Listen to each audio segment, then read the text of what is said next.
χαμός. Πρωτοφανές στο στάδιο της πόλης μας, εκατομμύρια μικρά χαρτάκια, φωτοβολίδες υποδέχονται τους παίκτες της Ρόδου. Δίνουν ένα εντυπωσιακό παρόν, πρωτοφανέρωτο γεγονός για την πόλη μας.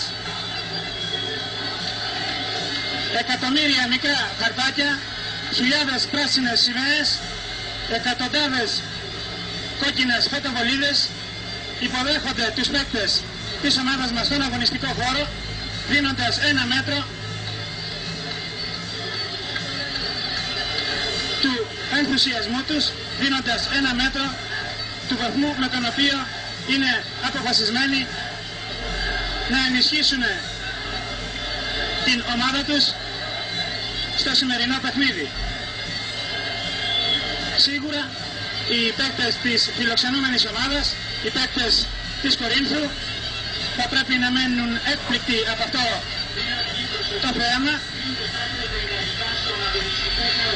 Δεν περίμεναν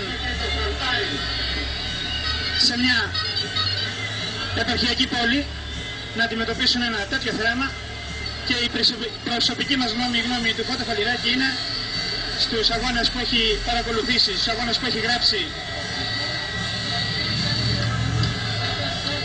της ομάδας μας, αυτό που γίνεται στην πόλη μας δεν γίνεται σε καμία άλλη επαρχιακή πόλη, ακόμα και σε ομάδες του κέντρου της Αθήνας, ακόμα και σε ομάδες